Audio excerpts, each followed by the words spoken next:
Yes, Patty Reynolds here. Okay, thank you. Just wanted to check to make sure we could hear each other. Thank you.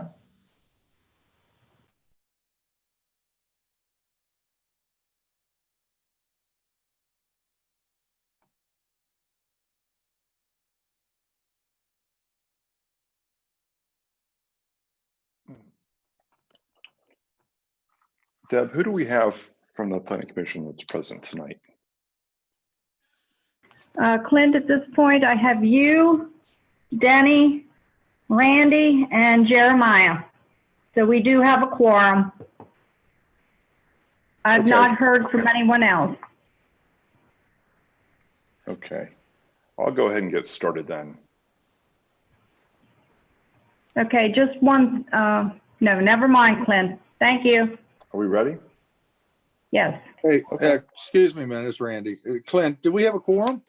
We do, yes. Okay, now, you know I don't vote sometimes, right? Yep, we got you covered. Gotcha, thanks. Randy, this is Jill. That's fine. We only need you to be physically present for the quorum. You don't have to vote to make it a quorum. Okay, gotcha. Appreciate it. Thank you. All right, we're going to go ahead and get started then. Good evening, ladies and gentlemen, and welcome to the October 5th virtual meeting of the Washington County Planning Commission. To begin, we're going to call to order and have our roll call. We have present tonight Jeremiah Weddle, Dennis Reeder, Randy Wagner, and I'm Clint Wiley. The first item on this evening's agenda are the minutes, the August 31st, 2020 Planning Commission regular meeting minutes. Has everyone had an opportunity to take a look at those and review the minutes from August 31st? Are there any changes, comments, concerns? This is Denny. I make a motion to approve. We've got a motion to Weddle, approve second. and a second. All in favor, say aye. Aye. Aye. Opposed? I'll be done. So carried.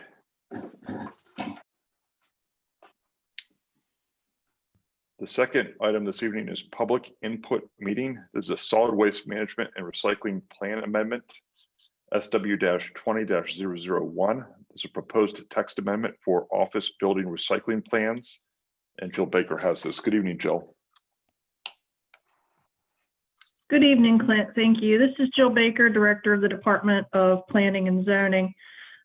Before you this evening is a draft of a text amendment for the solid waste management and recycling plan.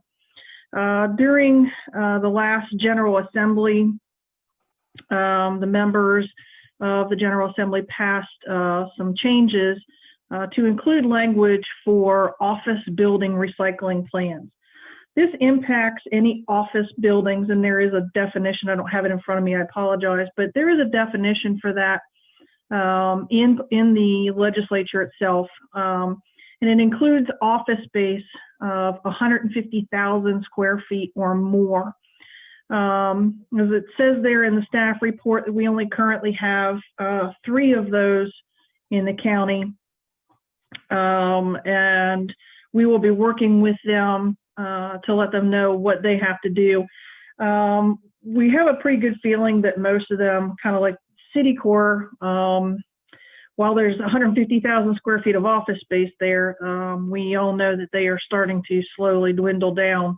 I don't even know that they even still have people there, but bigger developments like that, they typically already have met the requirements of the office recycling plans because they require you to have the recycling bins in place and where you're having your materials recycled and things like that.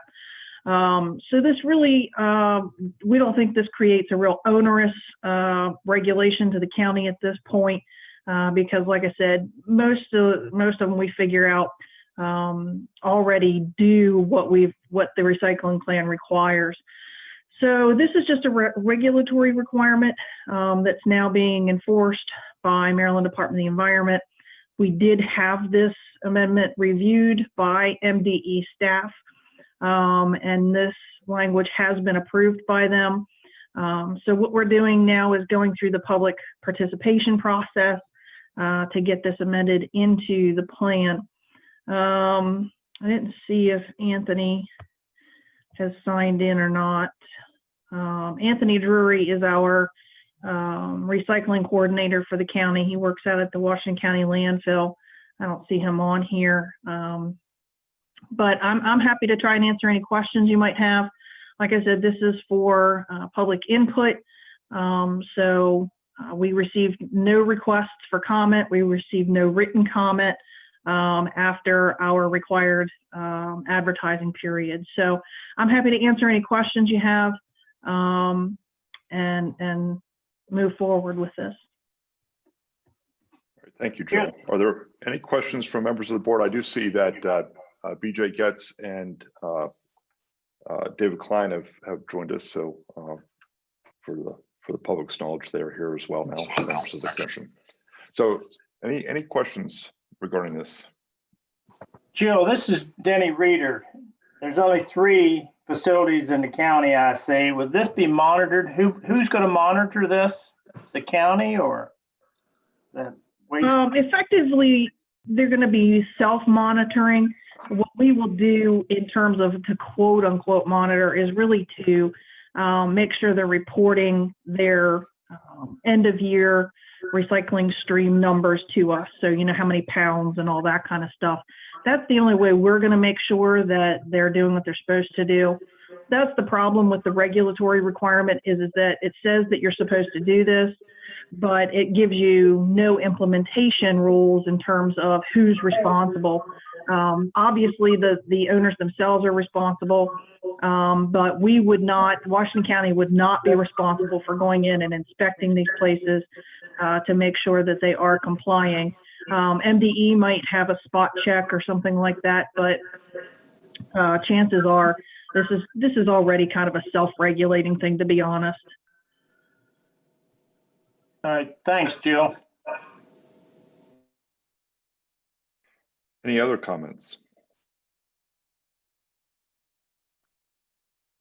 Jill, what are you looking for from us tonight? So we would be seeking a recommendation to the Board of County Commissioners, seeking a recommendation to move forward with the amendment as presented, unless you had comments or would like to postpone until next month. We'd prefer to do it this month if possible so we can meet our scheduling deadlines, but if you know the members are more comfortable, we can absolutely postpone it to the following month if you wish. But since there's no public comment, we'd kind of request a recommendation tonight if that's amenable. Yeah, I don't see any issues with that, barring any concerns from other members of the board. So as you heard, we're looking for a recommendation. I would need a motion to make that recommendation in a second, or the alternative. Chair Waddle would like to make a motion to recommend to the Board of County Commissioners to move forward with the amendment. So BJ Getz, I'll second. Okay, we have a motion and a second. All in favor? Aye. Aye. Aye. Opposed? No opposition. So carried. Thank you. Thank you. All right, on our agenda under new business, the first item this evening is Forest Conservation, Joan L. Bowman Subdivision S-20-025.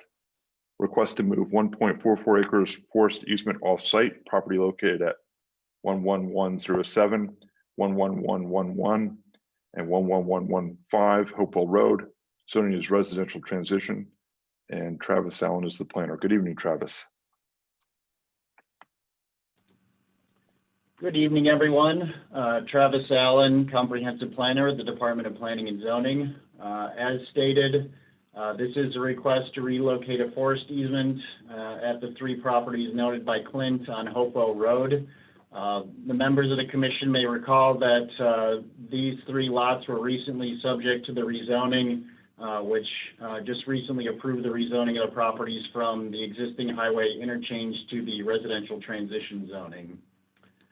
So to provide a little bit of background to this request, again, they are looking to relocate a 1.44 acre forest easement onto offsite lands owned by Mr. Don Bowman. In 2000, there was a 2.69 acre forest easement that was created by a 4-lot subdivision. As a part of that 2.69 acres, 1.44 acres were to be planted. That's kind of what we're discussing here tonight. And then 1.25 acres was to be retained on an adjacent parcel to these 3 lots. That 1.25 acres they're proposing to have remain. The planting of the 1.44 acres was never completed by the developer, and as a part of the rezoning process, we did reach out to the owner about completing this planting, which is kind of how all these matters came up. So in support of this request, you have a few different pieces of information that were included in your agenda materials. You have my memo, which summarizes their request. You also have the revised subdivision plat, which includes both the on-site easement that they're looking to extinguish, which is what you're seeing in your screen right now. And then you also have on the second page would be the off-site location in the lands owned by Mr. Bowman, where they're looking to move this acreage to. Aside from that, you also have a justification letter from the qualified professional from Frederick Seibert and Associates from September 9th, 2020. In that justification letter, the qualified professional states that there would be essentially greater environmental benefits achieved by adding on to the existing forest that's already been put under easement by Mr. Bowman on those offsite lands. You can see on the slide that's up right now, he has previously designated a number of easements for some of his other development projects. So stating that adding on to that essentially would be more beneficial than creating this small-scale planting on-site. They also state that there is some invasive plants in the easement, which would impact the ability to establish new forest, and that the obligations related to the forest bond, so obtaining a bond, planting, and maintaining it for 2 years before releasing that bond would be somewhat burdensome for the applicant. Staff's response to these assertions, we would state that, first of all, forest easements are intended to be permanent in the location that they were originally established unless special circumstances exist. Examples of that would be something like if you have a small constrained building site and you needed to relocate your septic area, or you wanted to build an accessory structure. Those are the kind of circumstances where you might end up needing to displace a portion of the easement, move it off-site, or sometimes pay out into the payment in lieu fund because you just don't have enough room to build. But relocating the entire forest easement is not terribly common. As far as the actual request, they should be kind of demonstrating 2 things as a part of a request to relocate an existing forest easement. One, they should be proving why the current plan is not feasible, and they should also be showing why the other techniques in the Forest Conservation Ordinance, Article 10, preferred sequence of mitigation are not possible for this site. So while we would agree with the applicant's assertion that larger easements are certainly more beneficial environmentally, you also have to weigh that with the cost of the fact that you would now not be establishing any new forest as a part of this forest conservation plan. You'd just be putting an easement over forest that already exists and is unlikely to be disturbed. We would also point out the fact that the loss of those on-site forests, or at least the loss of the opportunity to establish them, leads to the necessity of replacing those lost ecosystem services provided by a forested area that are no longer available. So things like stormwater management, water quality, air quality, which, you're kind of avoiding the costs associated with the planting, but there are potentially other costs that you would incur by not having these forests on site anymore.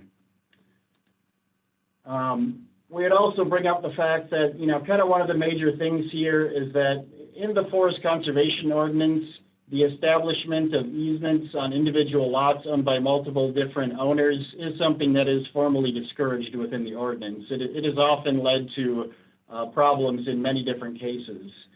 However, more of those cases where those problems occurred are when there's smaller residential lots in which you have a case where, for example, you'd be putting an easement over half of somebody's backyard, leaving them very limited space to actually carry out, the use of the property as they intended.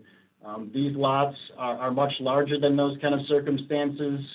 And based upon the building plans that they've already submitted for an active permit for Lot 2, the area that's currently under a forest easement would not necessarily be impacted by the grading that they're proposing for this site. So not really the same kind of impacts are under question here the way that you have with smaller lots.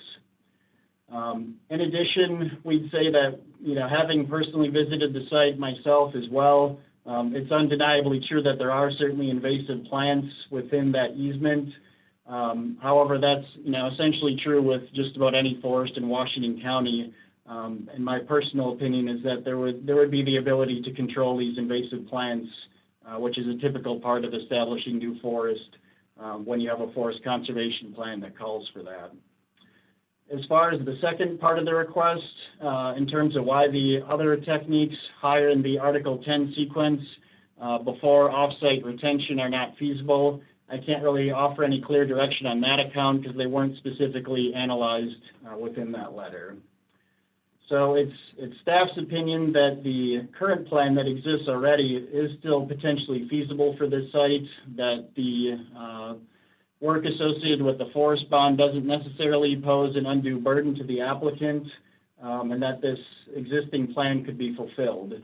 However, again, you have the applicant's request to relocate this forest onto the offsite lands, and so that's kind of the decision before you here tonight, is to whether to meet that request from the owner to allow for the relocation of the easement.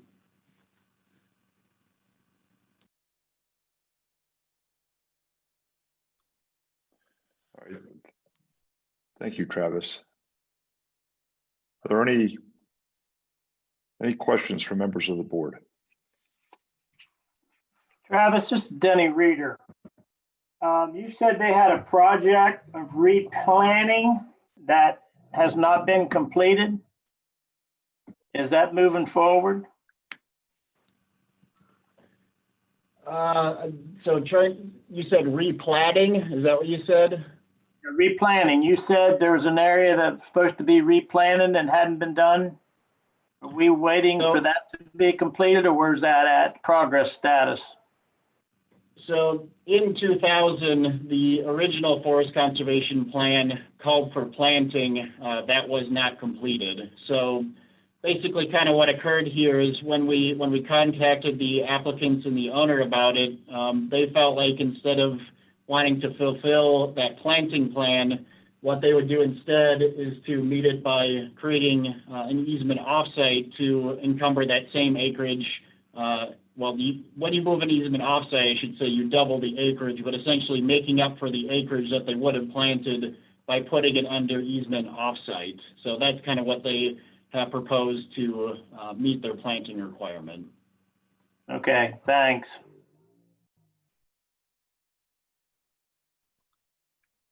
Any other questions?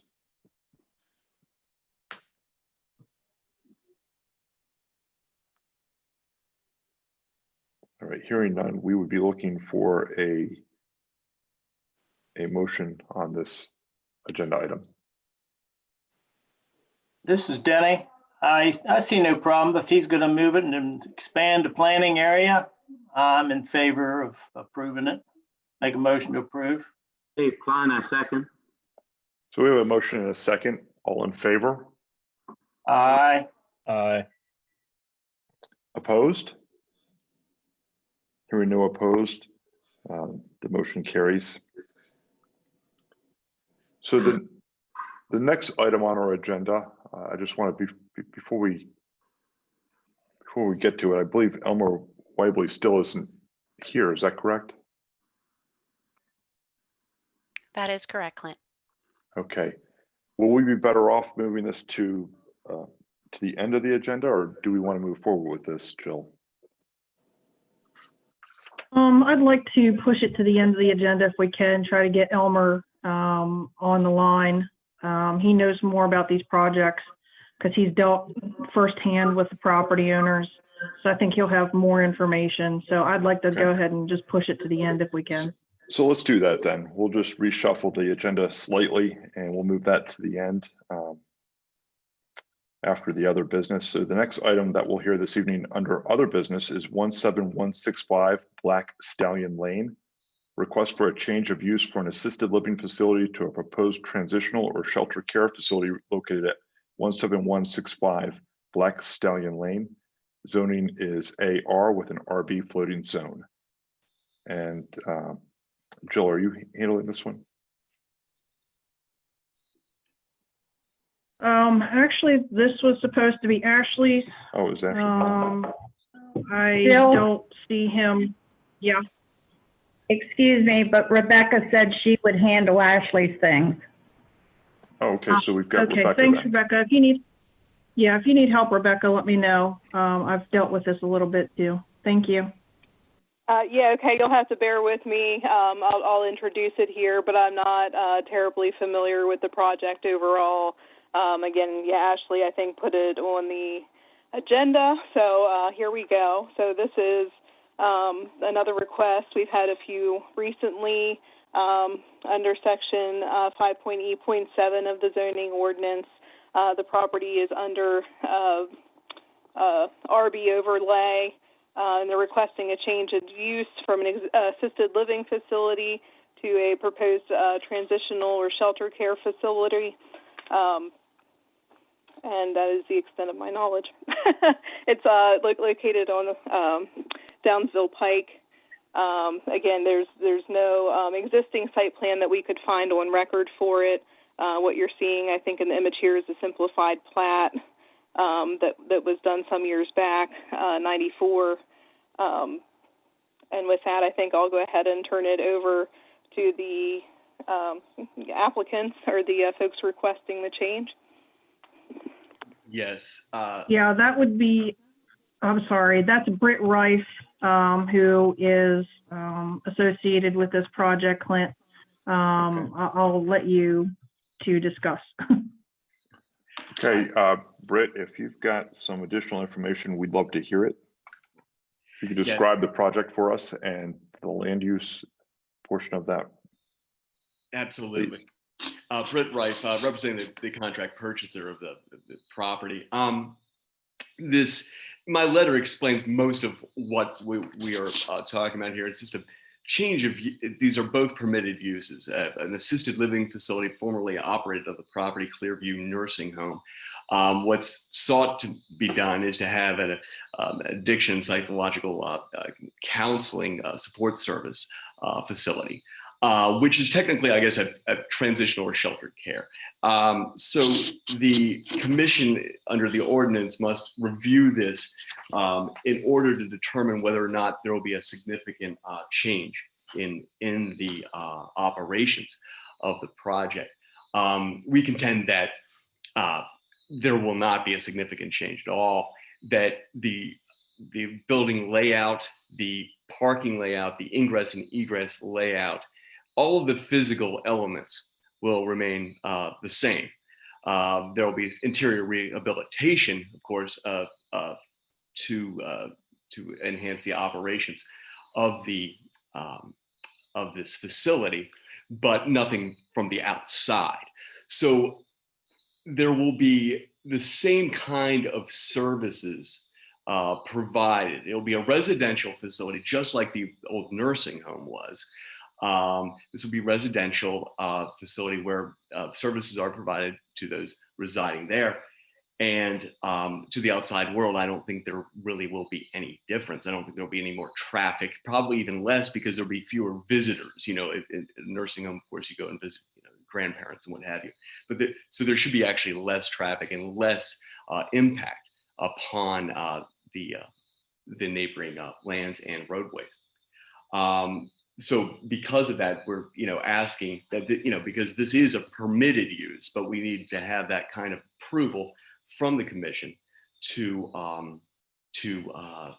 for them to determine that it is not a significant change, and therefore that no public hearing would be necessary. And that's what our request is today. I have here Patty Reynolds and Teresa Thomas, who are involved with Hilda's Place, which would be the tenant of the property and the operator. And any kind of operation questions should be directed to them.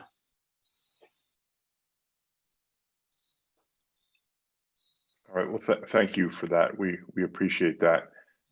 Before you go, Clint, let me Clint, ask. this is Randy. Can I ask a quick question? Yeah, that's what I was going to suggest. If there are any members of the board who have questions for Britt, let's start with that. Go ahead, I Randy. guess it would go to Rebecca. Is that public sewer out there? Or anybody can answer that question, public sewer. No, this is Denny Randy. Yeah. CR Similar last year or the year before did a major sewer on-site improvement, conventional septic system. With that, I mean, I guess I don't want to get real deep in the weeds here, but from past experiences, I think that's proposed to be 72 bed. Did the health department even, before we get this far, even approve something like that? May I interject? This is Britt Reif. My understanding is that there is no initial a plan for an increase in the number of beds. So I think there's 48 now, and I think that's what they're going for right now. Okay. I was just wondering only because in the past, they might have, that the nursing home was pre-existing with that. When they change over, that it might throw up some flags. Just a question. That's all I have right now.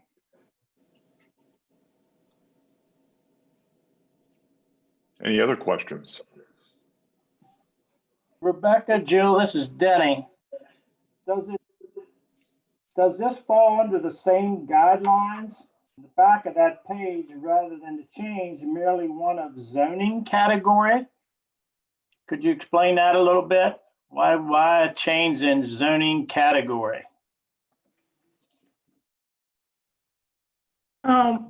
So with that, Denny, what we did with that section of the rural business, I'm sorry, this is Jill again. What we do with that section of the rural business is that we wanted to allow businesses to expand, but the change of use is always the question, because when you approve a rural business overlay, essentially you're approving that site for a site-specific use. So if the use changes, that's where we start talking about redoing the zoning and reapplying an appropriate zoning to the area. So that what would happen is that essentially we would quote unquote update the zoning with the new use. So the point of that being, we didn't want to have a parcel out there that might have a little punch list. And then, somebody come in and decide to put a McDonald's on the corner, which obviously would not fit with the community character. So we felt like there needed to be a way for the commission to look at these changes of use to determine whether or not they were still fitting into the community character, and whether or not the change of use would increase intensity or significantly change what's happening in that neighborhood to a point where we would want to reevaluate the rural business overlay to determine if that use would be appropriate. That's the problem we have, is that the rural business overlay is use specific. We don't have that issue with a Euclidean zone. Let's say this property was zoned business general instead. We wouldn't be here because you would be able to pull from a list of different uses, a la carte basically, that were predetermined to be acceptable uses in that district. The rural business doesn't do that. It just makes it very specific to that type of use because of the nature of it being rural in character. So the language seems a little bit clunky there, I understand, but that's what we mean by that, is essentially it's not going to be a rezoning, quote unquote, of the property. It'll be a reevaluation of that zoning to determine if there's a different use that is just as appropriate. I hope that makes sense. Yes, thank you. My next question, I guess, would be for Brett. Are they planning on buying the residential property behind it, both of them in the square? So they'll own all that, so it's not a resident house next to this? Is that the plan? No, sir, the contract is simply for this one parcel. And that's all that's planned. Okay, the actual nursing home itself. So That's the right. residential property behind is a standalone. Yeah, I don't know. No, I know nothing about that. No, there's no plan for that.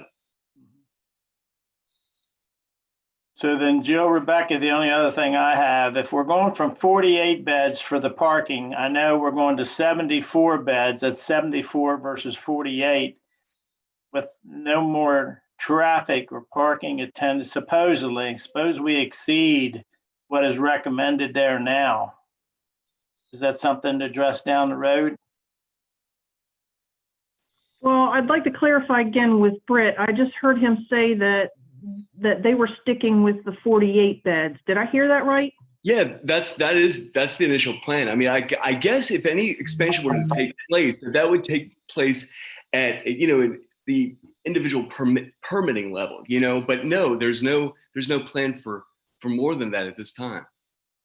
Okay, I was going what Randy said about the 74. Yeah. All right, thank you, Brett. Yeah, so Hey, what I would say excuse at me. this point then, Denny, if it's okay, I would say that if you don't feel comfortable, if you're okay with the 48 because that's what's existing and that's what they're asking for, then I would say, you could theoretically make a contingency on your findings tonight to say, well, if you're staying with 48 beds, it doesn't seem like that big of a difference. If you're requesting to jump to 72, then that's a difference. So I would say that if we need to differentiate that right now, are we That's asking for the 48 beds and we'll make that a condition of your recommendation?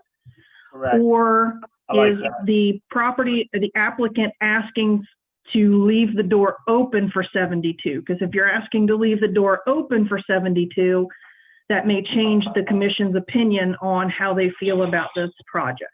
Okay, great. Thanks, Jill. Excuse me, man, Randy again.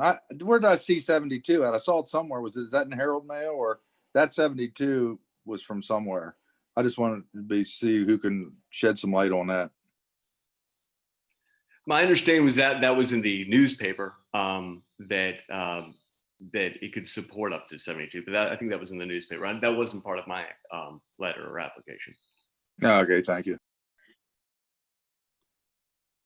So as the point of clarification for this specific request, I would make it very clear that the request is for 48 beds. And then make your decisions based on that opinion. So Jill, the applicant has come in and asked for the 48. We've been asked to approve the 48. Even without that condition, would they not have to come back for approval to increase it to 72?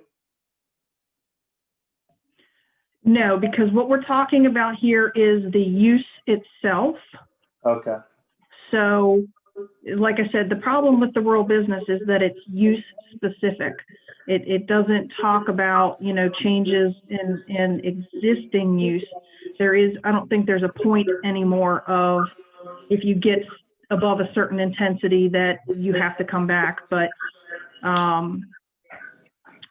in this specific case, we would be looking at the change of use, and then if they wanted to increase to the 72, that would yet again be another change that would have to come back to you.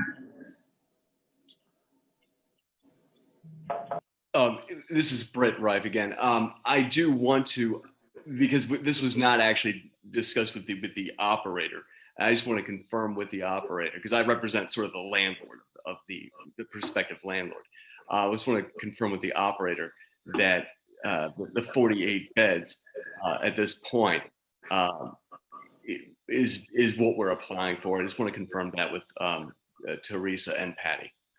Well, and, you know, just to think about this, I mean, I don't think that anybody's saying that they wouldn't approve the 72 beds, but there would probably be additional conditions that would need to be met there, including public water and sewer and et cetera, et cetera. Thank you for that. And that's actually one thing we were wondering is if that sort of thing would be handled at the zoning level, or if it would be handled at sort of the permitting level. And, you know, when you're looking at, like you were talking about earlier, the septic issues and what have you. And we didn't know if that would be a zoning concern or more of a occupancy permitting concern.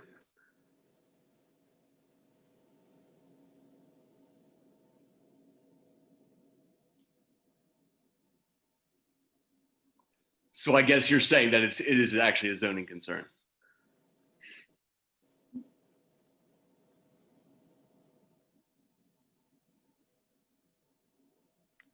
We have some latitude to be able to address some of these issues here now as part of a condition of approval.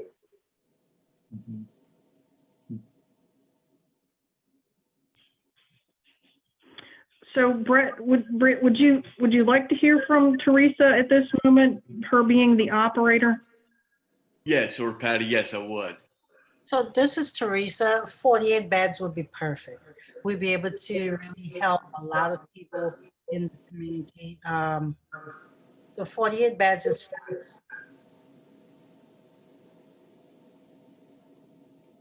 Okay, thank you, Patty. I appreciate that. So any other members of the commission have any questions or concerns with this?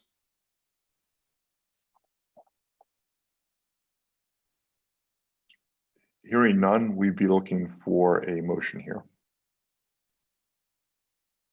This is Denny. I make a motion to approve a 48-bed facility. Chair Weddle, second. We've got a motion and a second to approve this at 48 beds. Any further discussion? Clint, may I clarify that one moment? Sure, please, Joe. This is technically not an approval of the use. That would come as part of the site plan.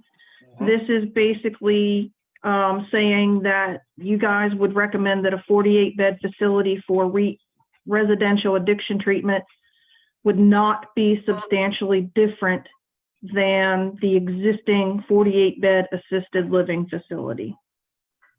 This is Dave. Has there been any public input on this? I have a real problem No, with it. that's not part. To me, this sounds like, yeah, it's a residential treatment and so forth, but that sounds like something that the public should have a say in, the people that live around there. And that's what you're voting on tonight, is whether or not you feel as though this needs to go to a public meeting. Yeah, I'm sorry, I think it does. That's just my opinion. But going from assisted living is one thing, but there are all sorts of other implications and unintended consequences, I think, in going with a drug rehabilitation center. I think you have to worry, security is more of an issue. I mean, there have been general uprisings when these types of things have been proposed elsewhere, and to just run it through, I think is wrong. I think there should be an opportunity for public input. That's just my opinion. I'm just one person, but I can't support going along with it. This is Denny. Is there 2 in Hagerstown now?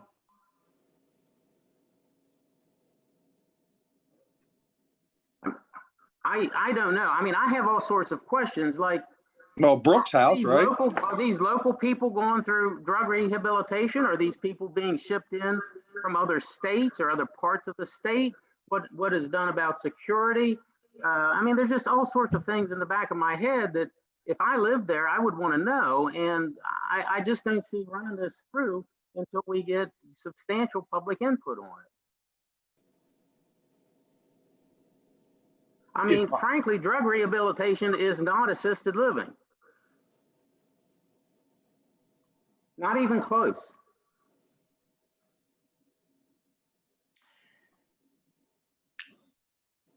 I'm not aware. This is Britt Reif. I'm not aware of the protocol. If I may speak, may I be recognized? No, not at this time. Let's Thank go. I want to first go back to Denny. You had made Well, I'm listening to Dave's comments, Right. it's food for thought, especially my point about the property right behind is not being part of the purchase price, which will be the closest residential facility. Jeremiah, BJ, what's your input? Well, this is BJ. So first, just to go on record, I have to abstain from the vote on this one. But I guess my curiosity question would be, Dave raises a very good question and point. For the staff, this went public and in the newspaper over the weekend. Is that correct? Can someone confirm Yes, that? I believe there was an article done this weekend. Has the staff heard anything from anyone in the public in the vicinity at this point? This is Rebecca. I know as of, I think, Friday, when Julie had reached out to us, Ashley hadn't received any communication from the public. I don't know after that point, after the story had been printed. Okay, there was a story in the paper. Was any notification sent out to the neighbors? Mm-mm. No, again, let me reiterate what this process is. If I want to build This a power process- line someplace, we have to send out notification to all the adjoining properties within like a mile or 5 miles or whatever, depending on the location. So you're telling me that I have to do that for a power line, but we're not notifying people for this sort of change? I don't think that's right. Well, if I could finish, what I'm trying to tell you is that the request is before you tonight to determine whether or not what the prospect is asking is substantially different. That is the decision that's before you tonight. If you feel that it is substantially different and it should be reviewed by the public, that is your domain to do that. That is exactly what we're asking you to do. Do you want us to require this to go through a public hearing or not? That's the simple question here.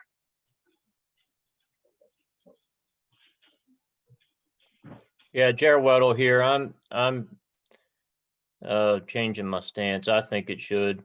I think the public does need to know after thinking about Dave's comments.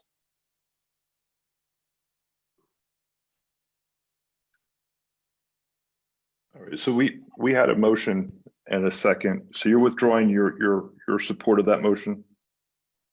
Jared Weddle, yep, I'm withdrawing my second to Denny's motion. And we needed a different motion anyway. Right. Yeah. I'm thinking what Dave said, residents behind, it should get public input. I'm withdrawing my motion. Okay, so we have no motion on the floor then. So what we'd be looking for then is first of all, if there's any additional questions or discussion, now would be the time to This is bring that Dave. forward. I want to make it clear that I'm not opposed to the facility and I'm not opposed to the change. What I am opposed to is just, giving it carte blanche right from the start. I really believe it needs public input and everybody should have a chance. And people don't necessarily read the paper. They need to have the chance to be notified and come in. Therefore, I make a motion that public hearing is required before change in purpose is given. Jared Weddle, second. So we have a motion and a second. Any further discussion? Clinton, Randy, I won't be voting. Okay, so we've got 2 abstentions currently. This is Teresa. Can I? No, I'm sorry, you can't at this point. We've got a motion on the floor. Thank you. All in favor? Opposed? So moved. Thank you.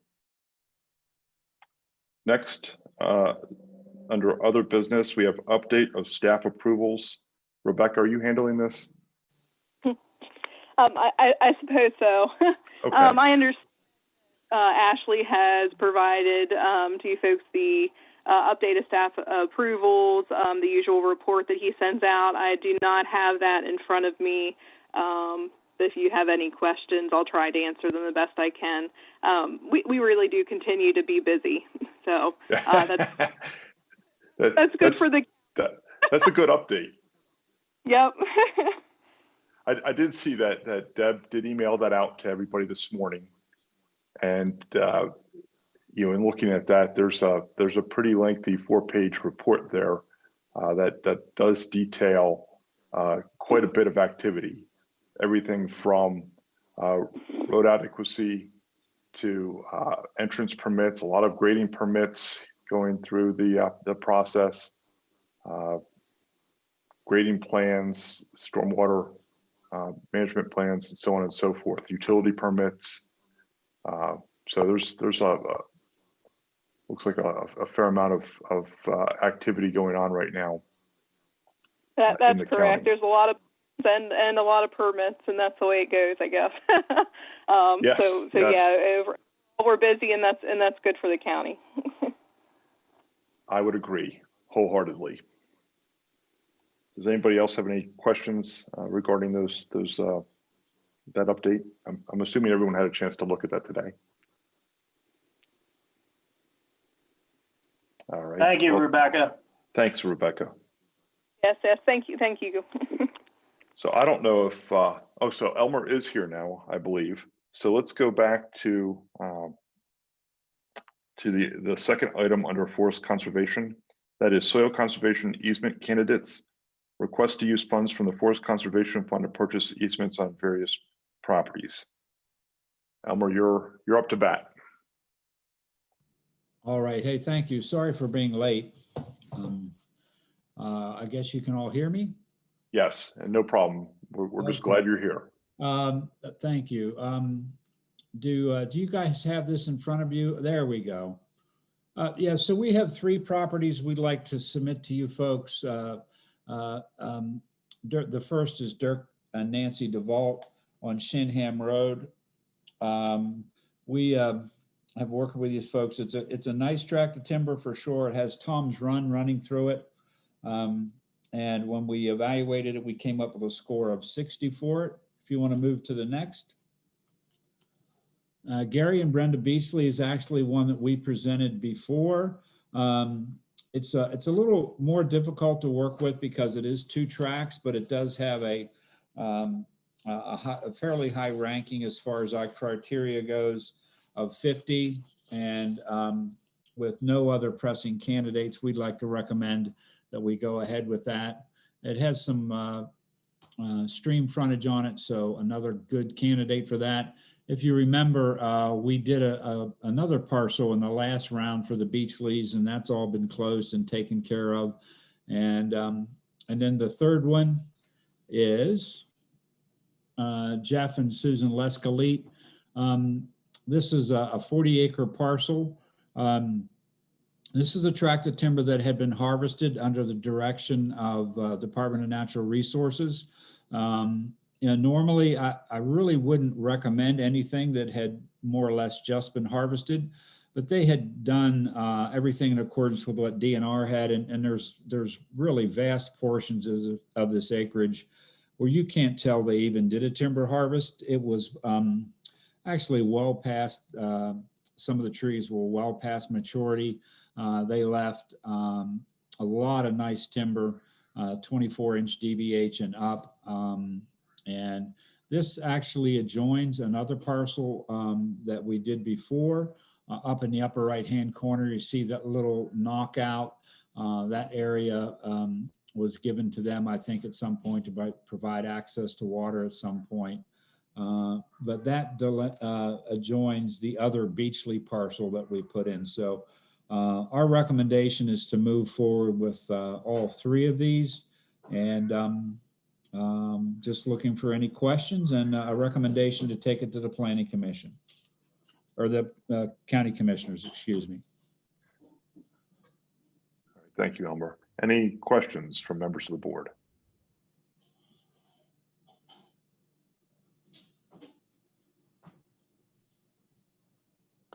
Hearing no questions, we'd be looking for a motion to recommend or not to recommend.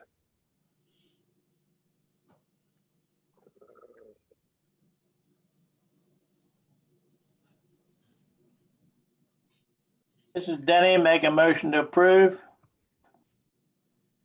We've got a motion. We've got a motion and a second. Any questions or further discussion? Hearing none, all in favor? Aye. Opposed? Hearing no opposition, the motion is carried. Thank you very much. My apologies. Thank you, Elmer. Late. That concludes the hearing, the public portion of the hearing this evening. We do have a scheduled closed session.